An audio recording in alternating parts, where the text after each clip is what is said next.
I mean, imagine if Jason Genova competed against the Iron Sheik at the Ruby. Imagine if he beat the Iron Sheik, both of these guys in their prime, obviously, for the scenario. And then, out of a kitchen, comes some Iron Sheik fan, wielding a meat hatchet, running towards Jason and saying, "You had no business, blah, blah, blah," and Dale should have been second. And then, could you imagine? I mean,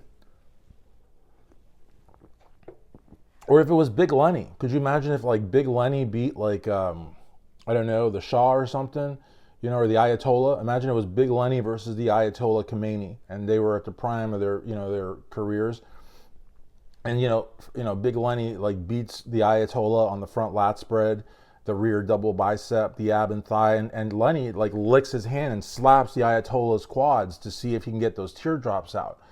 And as he's doing that, some guy, with a harpoon is running at the stage, calling Big Lenny an infidel and wanting to take him out. You know what I mean? Like, so the thing is, guys, is what I'm saying is, death threats in bodybuilding. I mean, I never thought I would live to see that day. Derek Lunsford, getting death threats last year at the Olympia because he beat Hottie. I mean, that's crazy. That's crazy.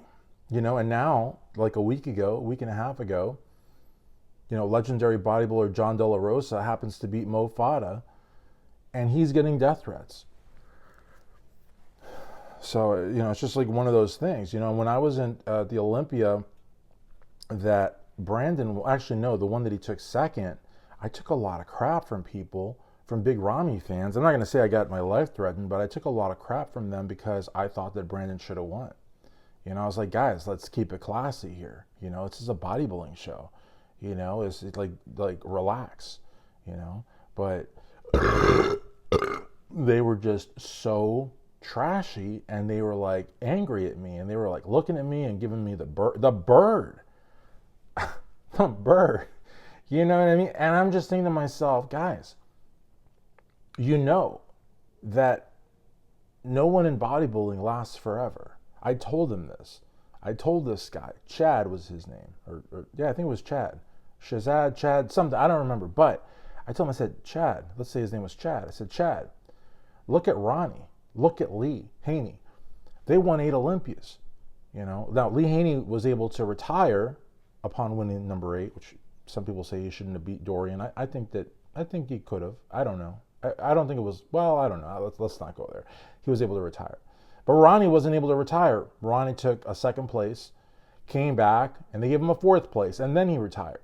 But I said, even Ronnie and Lee Haney had 8 years. What happens that 9th year if Rami decides that, he's not going to retire, and he's assuming that Rami would get 8 Olympias? But you got to realize who you're talking to. I mean, these people at the time thought. And what do I mean by these people? I mean Rami fans of all countries and cultures, heights and weights.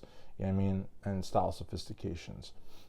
But, like I had to basically make the, sort of like the implication that of course Rami was going to win 8. I mean, Phil won 7. I mean, why wouldn't Rami be able to win 8, right?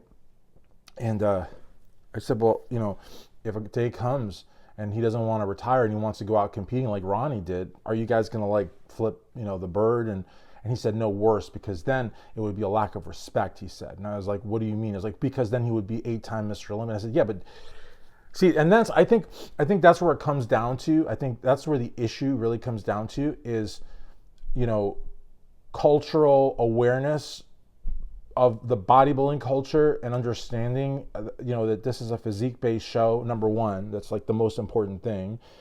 Number 2, a panel of judges decide the winners, not the competitors, not the coaches, not the supplement companies, not the countries. It's the panel of judges. That's very important because we're seeing kind of like a buddy of mine made a great comment on StrengthAddicts live chat last night, Saturday, 7 p.m. Eastern Standard Time. You can see it on IGTV, or I'll put it up here as well.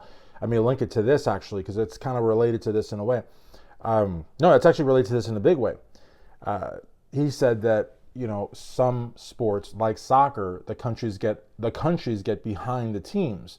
And so we're starting to see a little bit of that bodybuilding because, like, again, competitors don't decide the shows, sponsors don't, coaches don't, photographers don't, media doesn't, the judges do. I mean, it's not like the United States that decides, it's a panel of judges. And the thing is that, you know, there's no place for death threats in bodybuilding or threats of bodily harm either. We won't want to see, look, there have been situations where people have had like fist fights and whatnot at bodybuilding shows where a bodybuilder slapped the hell out of a judge backstage. We don't want to see that. We also really, a little bit of nice boxing out, which is a basketball term, you know, you're boxing out for a rebound. We don't mind a little bit of boxing out, you know, for the mandatory poses or even the pose down, because sometimes the guys don't have enough space. Sometimes they might want to be a little cheeky, as the British would say. And Giles, correct me if I use that term correctly or not, or maybe Lee can correct me because I'm not British, nor is Lee, but he's from Australia. They have the Queen on their money, so that's more British than me. But, I mean, you know, that's okay, but then there's a limit to everything, right? I mean, we look at Phil and we look at Kai. 2014, the Olympia that was supposed to be on NBC, but never made it to NBC because of their antics. And it was. They didn't want to put that on TV. That's where it gets a little much, you know? So, but basically, it's getting to a point where we need to sort of like have a, like, you know, come to me moment. You know, I'm not trying to be stupid here. I'm not going to say come to Jesus with a group of people that are Muslims, but I'm just saying that, or come to Jesus with the Hindus or the Buddhists or whatever. I'm just saying that it's important. But how do you do that? How do you tell somebody, hey, look, this is not that serious. Don't make threats of harming or killing people. It's not that serious. How do you do a PSA with that? How do you get it to everybody? You know, to me, it's just something that I never thought I would see. I just never thought that I would see it. And it prompted me to do my Instagram Live, security at bodybuilding shows and expos. And it also basically inspired me to write an article for IronMagazine.com. And I feel with the Olympia fast approaching, less than 3 weeks away, that maybe my article may inspire in them to have some sort of security protocols. And maybe they already have them in place. I got a lot of feedback from small promoters saying, do you know how much money it would cost for us to put metal detectors in here? Do you have any idea how much it would cost for us to even have a guard with a wand, you know, like where they do the... And to that point, I address this on my Instagram Live. I'm addressing this on my Made for YouTube video, but which will be available all throughout social media. And I'm making the point as well in my article coming up at ironmagazine.com.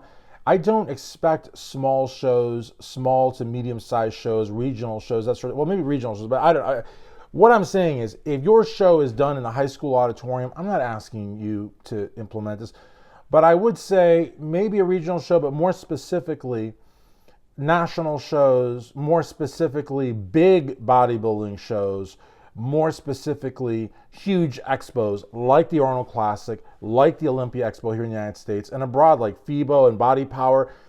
The Arnold Classic Expo here in Columbus, Ohio alone in 3 days gets upwards of 100,000 people going in and out.